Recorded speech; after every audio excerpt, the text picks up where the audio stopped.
21대 대선을 앞두고 후보별 공약도 관심입니다. 대선 공약은 앞으로 대한민국의 5년 청사진을 담고 있죠. 저마다 다른 색깔의 약속. 오늘 뉴스픽에서는 석대성 기자와 여야 대선 공약을 비교해보고 국민 삶에 어떤 영향을 미칠지도 짚어보도록 하겠습니다. 석 기자, 대선 후보들이 전국적인 선거운동으로 분주함에도 틈틈이 공약을 내놓고 있죠. 네, 그 정권 유지와 교체 사이에서 여러 공약들을 내놓고 있는데요. 그만큼 말의 홍수 속에선 실질적인 차이를 가려낼 눈이 필요하겠죠. 먼저 김문수 국민의힘 후보와 이재명 더불어민주당 후보의 10대 공약을 비교해 봤습니다. 국민의힘 슬로건은 새롭게 대한민국, 민주당은 진짜 대한민국이고요. 두 후보의 첫 번째 공약을 보면 모두 경제 활성화에 방점을 찍었다고 볼 수 있습니다. 경제 회복 추구 방향은 조금 다른 듯합니다. 김 후보는 자유주도 기업 성장을, 이 후보는 미래산업 투자를 제시하고 있는데요. 김 후보는 기존의 기업을 적극적으로 지원해 경제를 살리겠다고, 이 후보는 새로운 시장을 개척해 먹거리를 가져오겠다고 말하고 있습니다. 이어서 김 후보는 에너지, 청년, 인프라, 중산층, 육아 등 민생을 강조하고 있고요. 이 후보는 계엄 사태 극복과 민주주의 강화, 그리고 외교 안보, 수도 이전, 권리 보장 등 행정에 초점을 좀 맞추고 있습니다. 네, 오늘 뉴스픽에서는 정당별 공약을 경제, 민생, 청년, 육아, 노인, 또 부동산, 국제, 정치, 사법 등 5개로 나눠 집중적으로 살펴보도록 하겠습니다. 석 기자, 먼저 경제, 민생 부문 주요 공약으로는 어떤 게 있나요? 네, 앞서 말씀드렸듯 김 후보는 이제 규제 완화와 그리고 세제 정비 등을 통한 기업하기 좋은 나라를 최전방에 세우고 있고요. 이를 위해 규제 혁신처 신설과 자유규제 혁신기본법 제정도 제시를 했습니다. 무엇보다 청년 일자리 창출을 신산업 육성에 이어 3호 공약으로 내걸면서 2030 민심 확보에도 나섰는데요. 대기업에는 신입 공채 도입을 장려하고 AI 청년 스타트업 단지 조성 등으로 창업도 적극 밀어주겠다고 의지를 표명하고 있습니다. 이어서 한국형 성장 전략, 이른바 K 이니셔티브를 기치로 들고 나온 이 후보는 신산업과 한국문화산업을 키우는 것 외에는 사실상 소상공인 자영업자 부담 경감에 초점을 좀 두고 있는 것 같습니다. 영세업자에 대한 사회 안전망을 확대하고 코로나 때 받은 대출은 탕감해주겠다는 약속으로 560만 자영업자 표심 굳히기에 나섰습니다.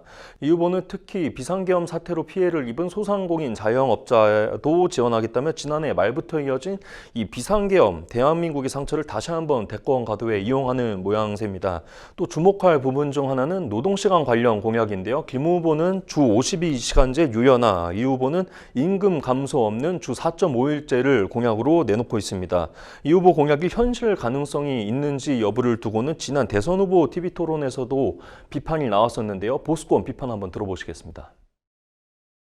민주당 같은 경우에 4일제까지 가겠다 이런 말씀을 하고 계시는데요. 저는 궁금한 것이 임금의 감소가 없는 주 4.5일제를 어떻게 하겠다는 것인지, 말 그대로 기업에게 온팡지게 다 넘기겠다는 건 아닌지 이재명 후보 입장이 궁금합니다. 10초 드리겠습니다.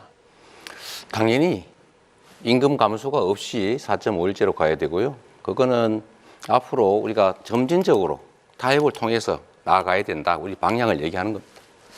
예, 지금 확인하신 것처럼 이재명 후보는 어떻게가 빠져 있고 그냥 이렇게 하겠다 저렇게 하겠다 이런 말씀만 하고 있습니다. 원래 사람들이 어려울 때 옆에 사이비 종교가 다가오는 것처럼 가장 위험한 형태의 사람이다 말씀드리겠습니다.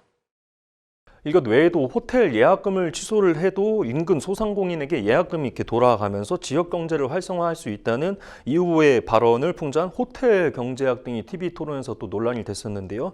이를 두고 이준석 후보는 돈이 무한 동력이냐, 그리고 한동훈 국민의힘 전 대표는 가짜 경제관이다 이렇게 비꼬기도 했습니다. 네, 다음으로 미래 세대와 노후 보장 공약으로는 어떤 게 눈에 띕니까? 먼저 그 김 후보의 333 공약인데요. 결혼하고 3년, 첫 아이 출산 후 3년, 둘째 아이 출산 후 3년, 총 9년간 주거비를 지원하겠다는 제도를 제안했습니다. 국민연금 2차 개혁을 통한 청년 세대 부담 완화를 위해 자동 조정장치 도입 등도 검토하겠다는 방침입니다. 이 후보는 청년 미래 접근과 자녀 수에 비례한 신용카드 소득공제율, 공제 한도 상향, 치매, 장애 등으로 재산 관리가 어려운 노인을 대상으로 한 공공신탁제, 국민연금 수급 연령에 맞춘 정년 연장 등을 공약으로 준비를 했습니다. 네, 다음으로 부동산 공약 보겠습니다. 정말 심각한 문제지만 이례적으로 이번 선거에선 부동산 공약의 비중이 그리 크지 않은 것 같습니다. 선거철마다 경쟁적으로 쏟아지던 파격적인 숫자 경쟁도 이번에는 좀 눈에 덜 띄는 것 같아요. 일단 그 대선 주자 모두 주택 공급을 늘리겠다는 데는 이견이 없는데요. 구체적 접근 방법에서는 차이를 좀 보이고 있습니다. 실질적인 주거비 부담을 위한 지원책 수급 대상에도 차이점을 보이고 있는데요. 특히 이 후보는 4기 신도시 개발과 1기 신도시를 비롯한 수도권 노후 계획도시 재정비 등을 공약에 담고 있는데요. 과거 문재인 정부는 세금을 늘려 집값을 잡으려다 풍선 효과만 유발했죠. 문재인 정부 최대의 실책 중 하나가 부동산인 만큼 이 후보의 이번 공약은 지난 과오를 답습하지 말자는 반면 교사라고 압축할 수 있겠습니다. 후보 간 공약 차이는 시장 규제 완화와 세제 개편 구상에서 가장 두드러지고 있습니다. 이 후보는 부동산 세제 개편과 규제를 두고는 신중한 입장입니다. 재건축 초과 이익 환수제와 부동산 종합부동산세 개편 등 민감한 이슈에는 가급적 손을 대지 않겠다는 겁니다. 역시 과거 민주당이 강력한 부동산 규제 기조와 국토부유세 신설 등을 내세웠던 지난 대선 공약과 비교하면 다소 물러섰다고 좀 볼 수 있겠습니다. 외연 확장을 위한 우클릿 행보로 풀이되고 있습니다. 김 후보는 각종 규제와 부동산 세제를 적극적으로 손보겠다는 계획입니다. 중산층 자산 증식을 위한 종합부동산세 개편, 양도소득세 중과세 폐지, 재건축 활성화를 위한 재건축 초과이익 환수제 폐지, 비수도권 주택에 대해 취득세 면제 등을 핵심 공약으로 내세웠습니다. 여기에 한국형 화이트존을 지정하고 특정 지역의 건폐율과 용적률을 통째로 풀어준다는 파격적인 공약도 내놨습니다. 네, 다음으로 외교 안보 공약 소개해 주시죠. 네, 일단 국민의힘은 핵 추진, 잠수함 개발과 전술핵 재배치, 그리고 화이트 해커 양성, 무엇보다 간첩의 범위를 적국에서 외국으로 확대하는 내용의 간첩법 개정을 내걸며 국토안보에 중점을 두고 있습니다. 반면 민주당은 이 후보가 실용주의와 자유산이즘을 주창한 만큼 국제사회에서도 역할을 확대하겠다는 방침인데요. 대북 관계도 역시 우호적으로 풀겠다는 구상입니다.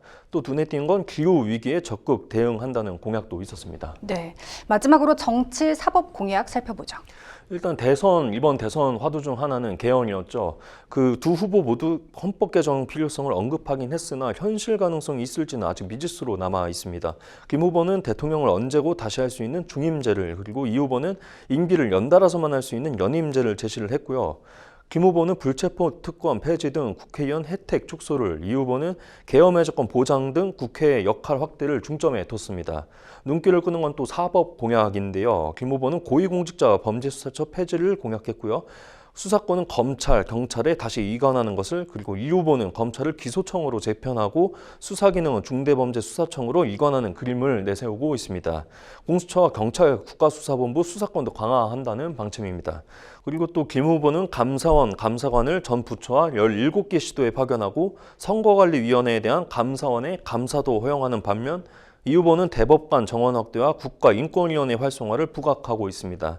부정선거 의혹을 제기했던 보수권과 그리고 대선 후보를 잃을 뻔한 진보권이 복수심을 고스란히 반영한 듯합니다. 아무쪼록 누가 대통령이 되든 수사기관 지형 변화는 불가피할 것으로 보입니다. 네, 이번 대선은 인물선거, 또 공약의 구체성, 완결성이 부족하다는 지적이 계속해서 나오고 있는 상황입니다.